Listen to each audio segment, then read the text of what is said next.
You know, Judge Stanford said quietly, joining him by the window, that day in traffic court, you could have just embarrassed me and filed a complaint. Why did you choose to help instead? The prosecutor smiled, watching as the young waitress confidently directed people to their next stations. Because real change doesn't come from tearing people down, he replied. It comes from helping them build something better. Outside the conference center, the setting sun painted the sky in brilliant colors. Participants lingered on the steps, exchanging contact information and making plans to implement what they'd learned. The elderly gentleman shook hands with judges who had once intimidated him, now equals in the work of improving their justice system. As people began to leave, carrying their materials and new ideas with them, the prosecutor felt a deep sense of satisfaction. The incident in traffic court could have been just another story of confrontation and punishment. Instead, it had become a catalyst for genuine change, touching lives far beyond their small courthouse. The young waitress approached him with a stack of feedback forms. People keep asking when we're doing the next training, she said proudly. They say they've never seen anything like this. He smiled, thinking of how far they'd come from that tense afternoon in traffic court. Sometimes, he replied, the biggest changes start with the smallest moments of courage. Looking out at the departing crowd, he added softly, and they grow because people choose to build bridges instead of walls. The morning sun cast long shadows across the gleaming glass entrance of Sterling Communications as Maya Johnson took a deep breath, adjusting her crisp navy blazer. Her heart pounded with a mixture of excitement and nerves as she looked up at the towering building where she'd be starting her new job. The wheels of her chair made a soft whirring sound against the polished marble floor as she made her way to the reception desk. "Good morning. I'm Maya Johnson, starting today in the marketing department," she said warmly to the receptionist, who looked up with a friendly smile. The woman behind the desk, Mrs. Chen, had kind eyes and laugh lines around her mouth that deepened as she welcomed Maya. "Of course. We've been expecting you. Let me get your welcome packet and security badge ready," Mrs. Chen said, typing quickly on her computer. As she waited, Maya couldn't help but think about her grandfather, who had built this company from nothing but determination and a dream. Not a single person in this building, except HR, knew she was James Sterling's granddaughter, and that's exactly how she wanted it. Maya smoothed down her dark curls, checking her reflection in the nearby decorative mirror. Her mother had spent an hour on FaceTime with her last night, helping her pick out the perfect first-day outfit. "You look professional, but approachable," her mom had said. "Just be yourself, honey, that's more than enough." The security badge printer hummed to life, and Mrs. Chen handed Maya her new ID. "The marketing department is on the 15th floor. Tom from it will meet you up there to set up your workstation." She paused, looking thoughtful. "You know, it's refreshing to see someone so excited about their first day. Most people look like they're heading to the dentist." Maya laughed, tucking the badge onto her blazer lapel. "I've wanted to work in marketing since I was 12. My friends used to tease me because I'd analyze every commercial during our TV shows." She remembered how she'd drive them crazy, pausing movies to break down the product placement strategies. The elevator ride gave Maya a moment to reflect. She'd worked incredibly hard for this opportunity, graduating top of her class at Harvard Business School, completing 3 competitive internships, and developing a social media campaign that went viral last year. Her grandfather had always emphasized the importance of earning your own way, and she'd taken that lesson to heart. As the elevator doors opened to the 15th floor, Maya's nose caught the scent of coffee and fresh pastries. The marketing department's open-plan office stretched out before her, sunlight streaming through floor-to-ceiling windows. Employees were gathered around a corner table where someone had brought in breakfast for the team. A young woman with bright purple hair noticed Maya and immediately walked over. "You must be the new marketing specialist. I'm Prina from the digital team. We were all super impressed by your portfolio, especially that campaign you did for the eco-friendly fashion brand." Maya felt her shoulders relax slightly. This was why she loved marketing. It brought together creative people who got excited about ideas and storytelling. As Priya showed her around, introducing her to various team members, Maya noticed how everyone seemed genuinely enthusiastic about their work. The walls were covered with campaign mock-ups and inspirational quotes, and several desks displayed awards for innovative campaigns. And this is your workspace, Pryor said, gesturing to a modern desk near the window. We made sure to create enough room for easy access. If you need anything adjusted, just let us know. The thoughtfulness of the arrangement touched Maya. It was set up perfectly for her wheelchair, without making a big fuss about it. Tom from it appeared with a laptop and began setting up her workstation. The team meeting starts in about 20 minutes, Pryor mentioned. Fair warning, Mr. Cooper, the department manager can be a bit intense. But don't let him rattle you. Just focus on sharing your ideas. Maya nodded, remembering the research she'd done on her new boss. Richard Cooper had a reputation for being demanding, but also for launching some of the company's most successful campaigns. She was looking forward to learning from his experience, even if his management style took some getting used to. As she organized her desk and personalized her computer settings, Maya thought about how proud her grandfather would be seeing her here. Not because she was working at his company, but because she'd earned it on her own merit. The Harvard degree, the internships, the viral campaign, those were all her achievements, not her family name. The office began to buzz with activity as the meeting time approached. Maya pulled out her notebook, a habit she'd kept since college, preferring to brainstorm ideas on paper first.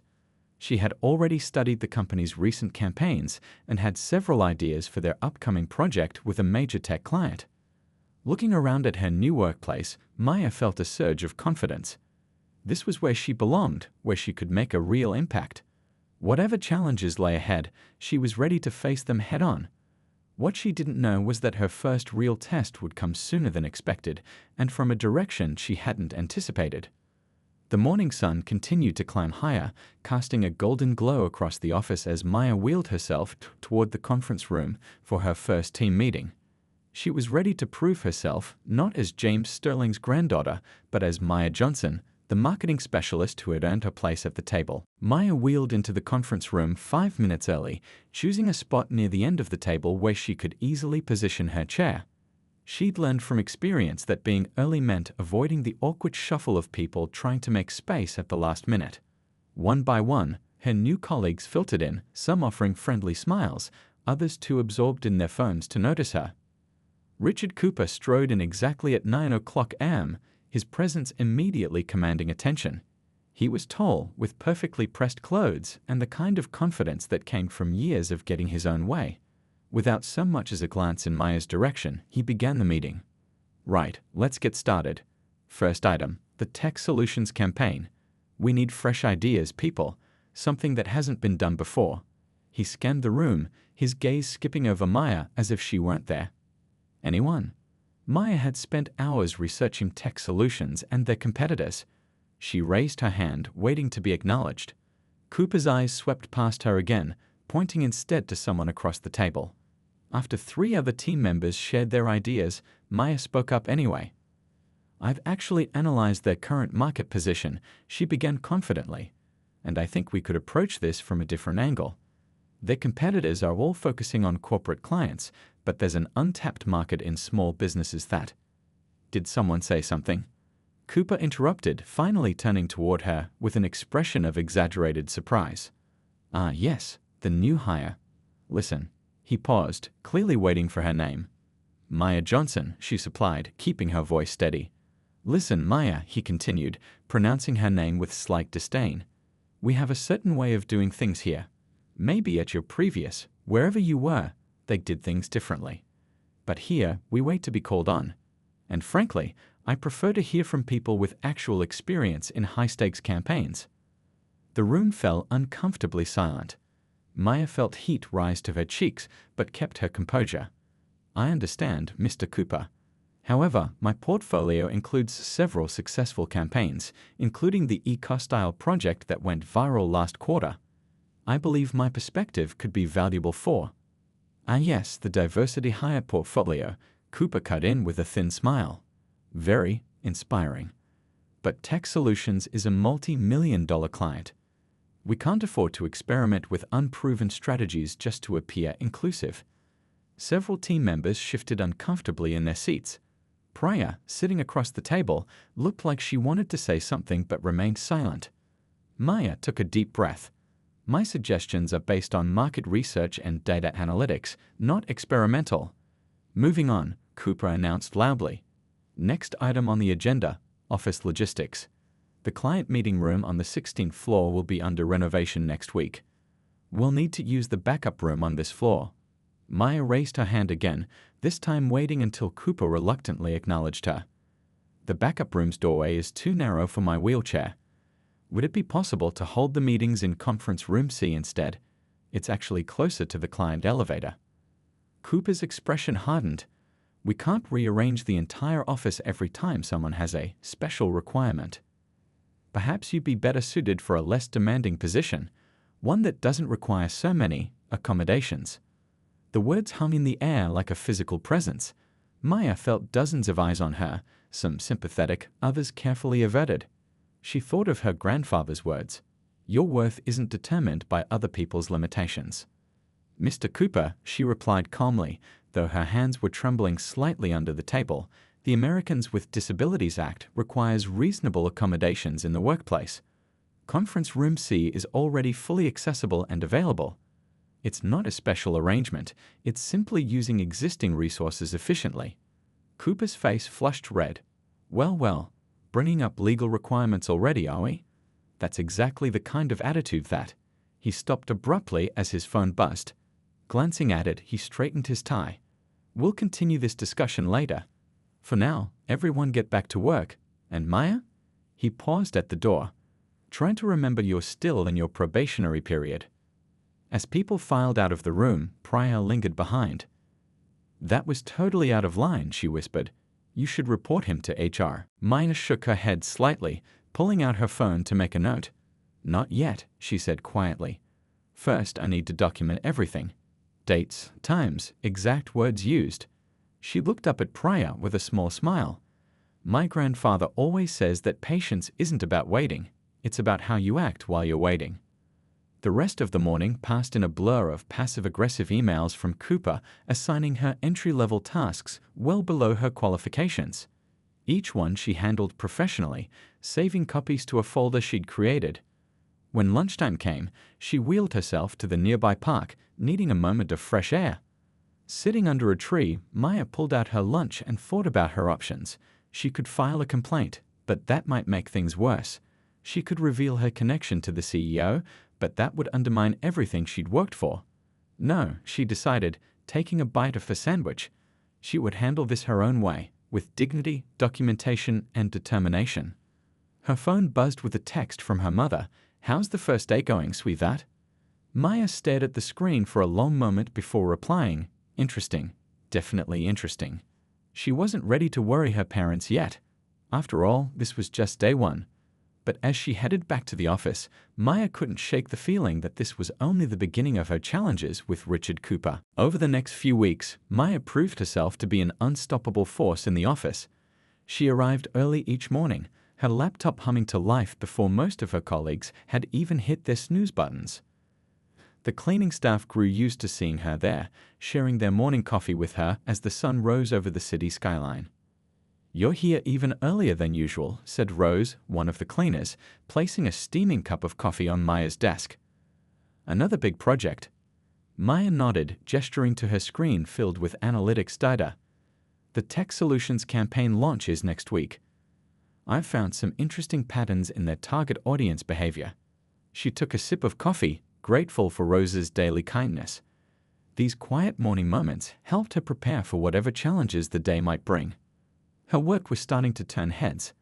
The junior staff began coming to her for advice, impressed by how she could turn complex data into compelling stories.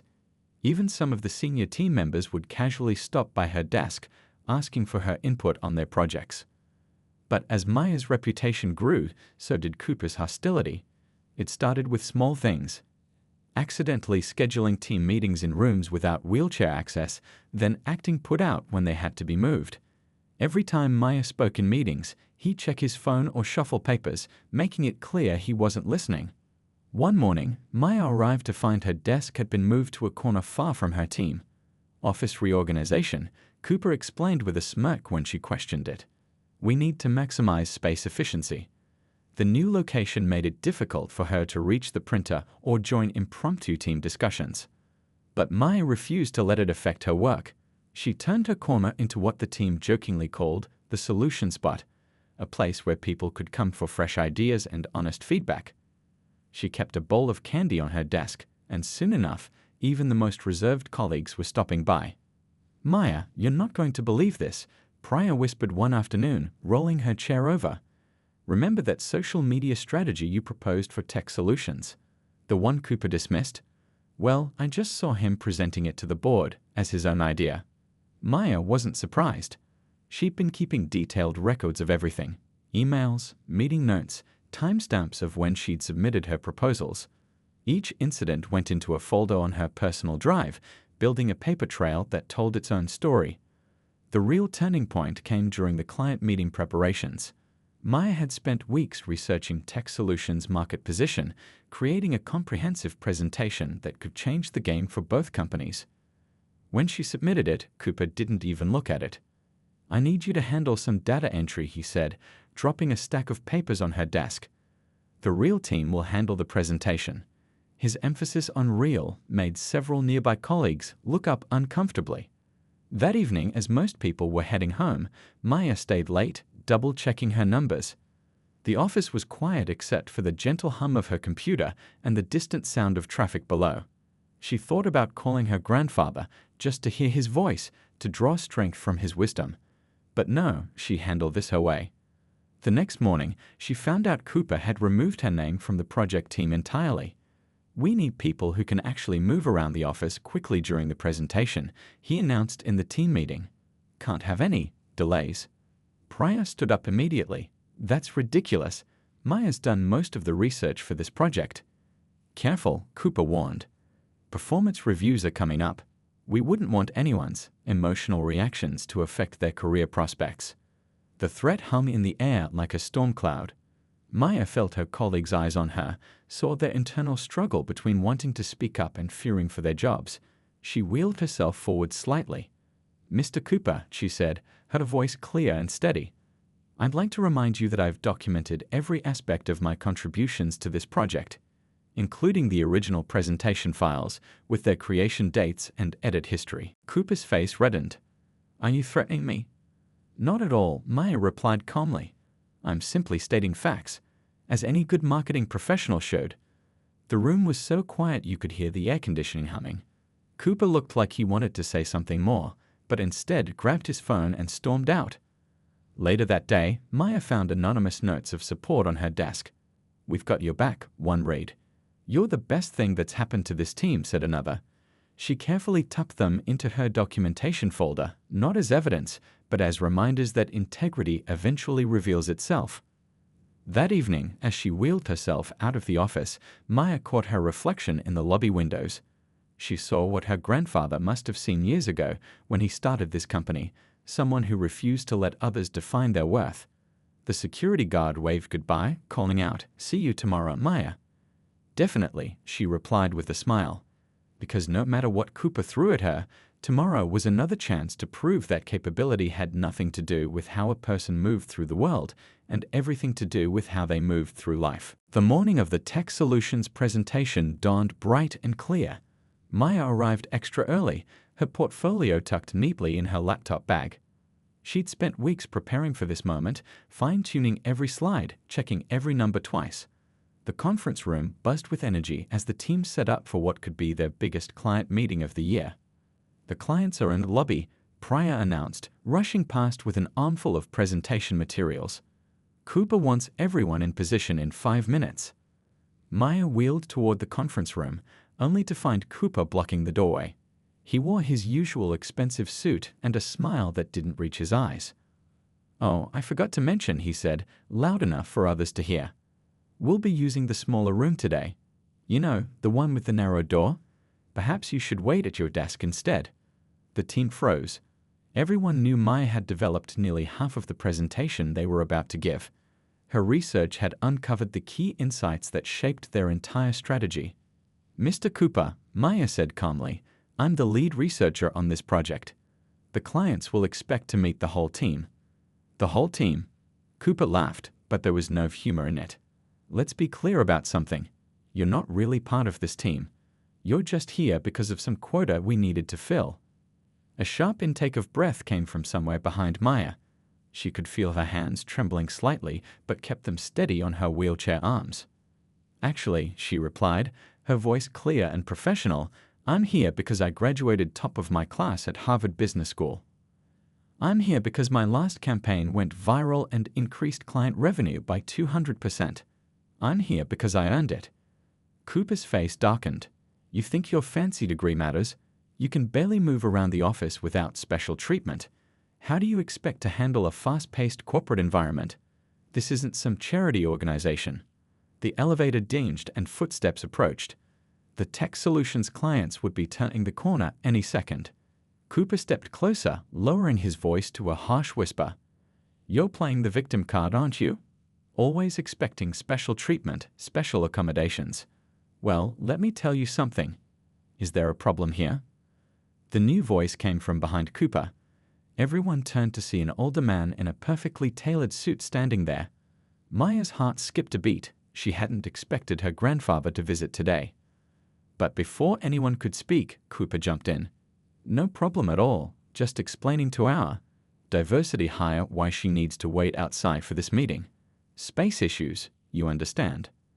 Maya watched her grandfather's expression change ever so slightly. But instead of revealing their connection, she spoke up first. Actually, sir, she said, maintaining her professional tone, I'd be happy to explain the situation. I'm Maya Johnson, the lead researcher on this project. I've prepared a comprehensive market analysis showing why Tech Solutions' current strategy is missing key demographics. She pulled out her tablet, displaying a graph. For example, this data shows a 45% untapped market potential in small business sectors. The clients, who had now joined the group, leaned forward with interest. These numbers are impressive, one of them said. Why haven't we seen this research before? Cooper stepped forward, attempting to take control. Well, I was just about to present. No, Maya interrupted firmly. You were just about to take credit for work you not only dismissed, but actively tried to suppress. I have documentation of every meeting, every email, and every attempt to exclude me from this project. The hallway fell silent. Maya continued, her voice steady. I've analyzed your market position, identified untapped opportunities, and developed a strategy that could increase your revenue by at least 60% in the first year. I'd be happy to walk you through the full presentation in the main conference room, which is both larger and fully accessible. The Tech Solutions team exchanged glances, then nodded. We'd like to see that presentation, their CEO said. All of it. Cooper's face had turned an alarming shade of red. Now wait just a minute. You can't just. Mr. Cooper, Maya's grandfather finally spoke, his voice quiet but commanding. I believe you've said quite enough. The look of confusion on Cooper's face slowly transformed into horror as recognition dawned. He looked between Maya and her grandfather, finally understanding his terrible mistake. The full team will present in the main conference room, Maya's grandfather announced. Mr. Cooper, I'll need to see you in my office afterward. As everyone filed into the larger conference room, Priya squeezed Maya's shoulder. That was amazing, she whispered. But why didn't you tell him who you were right away? You could have stopped this weeks ago. Maya smiled, pulling up her presentation on the large screen. Because this was never about who my grandfather is, she replied quietly. It was about who I am. She took her place at the front of the room, ready to present her work. The morning sun streamed through the windows, and for the first time in weeks, the air felt clear and fresh. Maya knew this was more than just a presentation. It was a moment of truth that would change everything. The main conference room hummed with tension as Maya finished her presentation. Her slides showed clear, compelling data that had the Tech Solutions team nodding and taking rapid notes. She'd managed to keep her voice steady throughout, even when catching glimpses of Cooper's increasingly uncomfortable shifts in his chair. These market predictions are remarkable, said the Tech Solutions CEO, leaning forward. And you've already outlined the implementation strategy. Yes, Maya replied, bringing up her final slides. I've prepared a 3-phase rollout plan, including social media integration and small business outreach programs. She couldn't help but notice how Cooper seemed to sink lower in his chair with each point she made. Just then, James Sterling, her grandfather and the company's CEO, stood up from his spot at the back of the room. He'd been so quiet during the presentation that some people had forgotten he was there. Now, his presence filled the room as he walked to the front. "I apologize for interrupting," he said, his voice carrying that quiet authority that had built Sterling Communications from the ground up. "But I believe this is the perfect moment to address something important." He turned to face the room. "What you've just witnessed is exactly what our company stands for: innovation, thorough research, and unwavering professionalism in the face of," he glanced at Cooper, "significant obstacles." The tech solutions team looked intrigued. Cooper was staring at his hands, his face a mix of realization and dread. "Maya," her grandfather continued, "has demonstrated everything we value at Sterling Communications, and she's done it without ever once mentioning that she's my granddaughter." The room erupted in whispers. Pryor's mouth dropped open. Several team members turned to stare at Maya, their expressions a mix of surprise and dawning understanding. Cooper looked like he might be sick. "I don't normally visit department meetings," James Sterling continued, now pacing slowly across the front of the room. "But lately, I've received some concerning reports about workplace conduct. I decided to see for myself." He paused, looking directly at Cooper. "I must say, the reality exceeded the reports, though not in a good way." Maya watched her colleagues' faces as the full picture came together for them. All those times Cooper had belittled her, all the assignments he'd taken away, all the meetings he'd tried to exclude her from. She saw the moment they realized she could have stopped it all with a single word to her grandfather, but hadn't. "Sir," Cooper started, finally finding his voice, "I had no idea she was." "That's exactly the problem, isn't it?" James interrupted, his voice sharp but controlled. "You had no idea she was my granddaughter, so you felt free to discriminate against her. Would knowing her connection to me have changed your behavior? Because if so, that only makes it worse." The Tech Solutions CEO cleared his throat. "Mr. Sterling, if I may, we came here today expecting a standard marketing presentation. Instead, we've seen something far more valuable: integrity in action." He turned to Maya. "Ms. Johnson, your work is exceptional, but your handling of this situation is even more impressive." Maya felt tears pricking at her eyes but blinked them back. "Thank you," she said simply. "I believe our work should speak for itself." "Indeed it should," her grandfather agreed. He looked around the room. "I built this company on two principles: excellence and equality. Today, I've seen one person uphold those principles." He glanced at Maya, and another completely disregard them. His gaze settled on Cooper, who seemed to be trying to disappear into his chair. The room fell silent again, but this time it was different, like the quiet after a storm, when everything is clean and clear. Maya could see her colleagues processing everything, their expressions shifting from shock to understanding to respect. "I think," James Sterling said, checking his watch, "we should take a short break. Mr. Cooper, my office. Everyone else, please return in 15 minutes to continue discussing this excellent presentation." As people began to move, Maya felt a hand on her shoulder. It was Rose, the cleaning lady who had brought her coffee every morning. "I knew there was something special about you," she said softly, "but I thought it was just because you were kind. Turns out that's still the reason." Pryor wheeled over to Maya's side as others filed out.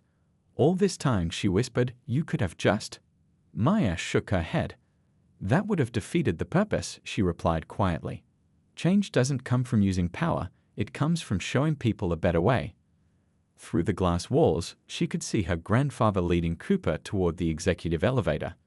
The Tech Solutions team was huddled in the corner, talking animatedly over her presentation materials. And her colleagues were looking at her with new eyes, not because of who her grandfather was, but because of who she had proven herself to be. The morning sun streamed through the windows, catching the metal of her wheelchair and making it shine. Maya took a deep breath, knowing that while this revelation would change things, the real work of creating lasting change was just beginning. The boardroom of Sterling Communications felt different that afternoon. Sunlight streamed through floor-to-ceiling windows, illuminating the long mahogany table where 12 board members sat, their expressions serious. Maya positioned her wheelchair at one end of the table, her laptop open and ready. Her grandfather, James Sterling, sat at the head of the table, his usual warm smile replaced by a look of determination. Cooper sat opposite Maya, his expensive suit now wrinkled from hours of nervous fidgeting. The HR director, Mrs. Wong, arranged papers in front of her, each stack representing weeks of documented incidents. "Let's begin," James Sterling said, his voice firm but calm. "Today we're addressing serious allegations of workplace discrimination and harassment. Maya, would you please present your documentation?" Maya nodded, connecting her laptop to the room's display screen. "Over the past few weeks, I've kept detailed records of all interactions." Her first slide appeared, showing a timeline of events. It began on my first day, during the morning meeting. For the next hour, Maya methodically presented her evidence. Emails where Cooper had excluded her from crucial meetings. Calendar invites showing how he deliberately scheduled presentations in rooms he knew weren't wheelchair accessible. Recordings of team meetings where he dismissed her ideas, only to present them as his own weeks later. On October 12th, Maya continued, her voice steady. "Mr. Cooper told me, and I quote, 'This isn't a charity organization.' I have 3 witnesses who can verify this statement." She glanced at Pryor and 2 other team members who sat along the wall, ready to testify. Cooper shifted in his seat. "This is clearly a misunderstanding," he interrupted.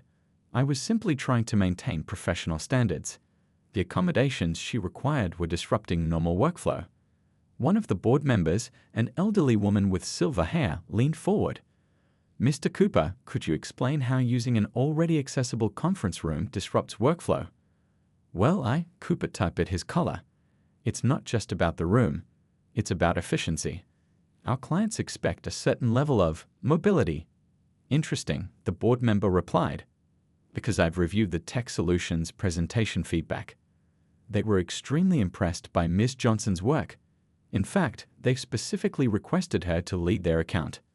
Maya pulled up another slide, this one showing her team's productivity metrics. "Despite the obstacles placed in my way, my team's projects have consistently exceeded targets. We've increased efficiency by 27% through the digital workflows I implemented."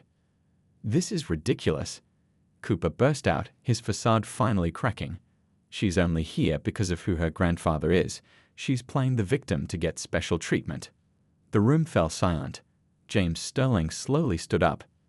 "Mr. Cooper," he said quietly, "my granddaughter didn't reveal our relationship for weeks, despite your behavior. She chose to prove herself on her own merits. Meanwhile, you've demonstrated exactly the kind of discrimination that has no place in this company or any workplace." Mrs. Wong stepped in, her voice professional but firm. "Our company has a zero-tolerance policy for discrimination. The evidence presented today shows multiple violations of not only our policies but federal law." "You can't be serious," Cooper scoffed, but his voice wavered. "This is a witch hunt. I've brought in millions in revenue." "And lost us the Richardson account last month," another board member interjected. "They specifically cited concerns about our company culture after witnessing your behavior in a client meeting." Maya watched as Cooper's arrogance finally crumbled. She felt no joy in his downfall, only a quiet determination to ensure this led to real change. "Before we proceed with our decision," Maya said, pulling up her final slide, "I'd like to present something else." The screen showed a detailed proposal. "This is a comprehensive plan for improving workplace inclusivity and accessibility. It includes training programs, policy updates, and structural changes that could benefit all employees."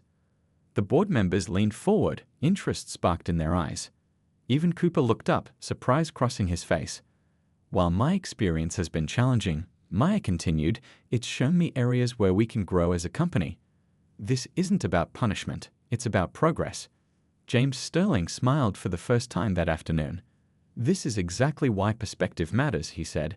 "Maya has turned a negative experience into an opportunity for positive change." Mrs. Wong nodded, then turned to Cooper. "Mr. Cooper, given the evidence presented and your response today, the board will now vote on your continued employment with Sterling Communications." The vote was unanimous. As Cooper was escorted out to clear his desk, Maya felt a complex mix of emotions. There was no celebration, no sense of victory, just a quiet acknowledgement that accountability was necessary for progress. "Thank you all for your time," Maya said, closing her laptop. "I hope this can be a turning point for our company." As the board members filed out, many stopped to shake her hand or offer words of support. Her grandfather stayed behind, walking over to her with pride in his eyes. "You handled that with incredible grace," he said softly. Maya smiled. "I learned from the best. You always said leadership isn't about power, it's about responsibility." The afternoon sun cast long shadows across the boardroom as they talked about the future. Through the windows, they could see the city stretching out before them, full of possibilities for positive change. 6 months later, the Sterling Communications office buzzed with a different kind of energy. The morning sun highlighted the newly installed automatic doors and widened hallways. In the main conference room, Maya adjusted her presentation notes while people filed in for the quarterly all-hands meeting. "Can you believe it's been half a year already?" Priya whispered, helping Maya arrange handouts. The room was filling up quickly, with both familiar faces and new ones, including several employees who used mobility aids or assistive devices. "Sometimes it feels like yesterday," Maya replied, thinking back to those challenging first weeks. "Other times it feels like a lifetime ago." The changes went far beyond physical accessibility. Under Maya's leadership as the new head of workplace inclusion and innovation, Sterling Communications had transformed. Her grandfather had created the position not because of their relationship, but because she'd earned it through her vision for positive change. "Good morning, everyone," Maya began, wheeling to the front of the room. "Today marks 6 months since we launched our Workplace Inclusivity Initiative, and I'm excited to share our progress." The screen behind her lit up with colorful charts showing impressive metrics. Employee satisfaction had risen by 40%. The company had hired dozens of new team members from diverse backgrounds, each bringing fresh perspectives and talents. "But numbers only tell part of the story," Maya continued, gesturing to the room around them. "The real change is in how we work together, how we listen to each other, and how we grow together." She clicked to the next slide, showing photos from recent company events, team building exercises, training sessions, and celebration parties. In each image, people of all abilities worked and laughed together naturally, no longer divided by invisible barriers. "Remember our first accessibility training?" called out Tom from it, grinning. "When we all spent a day navigating the office in wheelchairs? I never realized how many little things we needed to fix until then." Laughter rippled through the room. That day had been eye-opening for many employees, leading to numerous suggestions for improvements, most of which had already been implemented.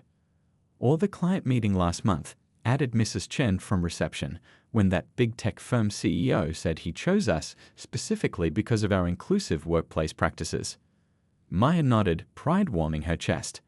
The company's reputation had grown stronger, not just for their marketing excellence, but for their commitment to true equality. They'd even started a mentorship program for students with disabilities interested in marketing careers. "But my favorite change," Priya spoke up, "is how other companies are following our lead. Remember the business conference last week? 3 other firms asked for our guidance on implementing similar programs." Maya's grandfather, watching from the back of the room, smiled quietly. He'd always believed in the power of leading by example, and now his company was doing exactly that. "We've made incredible progress," Maya continued, "but there's still work to be done. Today, I'm excited to announce our next initiative."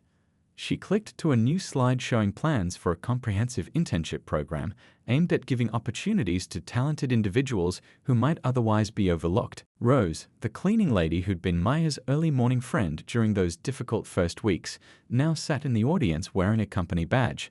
She'd been promoted to facilities manager after suggesting several brilliant accessibility improvements. "Success isn't just about reaching the top," Maya said, her voice carrying clearly through the room. "It's about building an elevator that can carry everyone up together." The presentation continued with updates on ongoing projects and plans for the future. But the most powerful moments were in the small things, the way people naturally made space for each other, how they listened attentively to every voice, the casual kindness that had become part of the company culture. After the meeting, Maya's grandfather approached her, his eyes twinkling. "You know," he said, "when I started this company, I dreamed of building something that would last. But you've helped build something even more important, a place where everyone can thrive." Maya smiled, thinking of all the lives that had been changed, including her own. "We're just getting started," she replied. "There's so much more we can do." As people filed out of the conference room, chatting excitedly about the new initiatives, Maya caught her reflection in the window. She saw not just herself, but all the possibilities she represented. Proof that leadership comes in many forms, that change is possible when people stand up for what's right, and that sometimes the biggest obstacles can lead to the most beautiful transformations. Outside, the city stretched toward the horizon, full of other companies, other opportunities for change. Maya smiled, knowing that what they'd built here wasn't just a better workplace, it was a blueprint for a better world.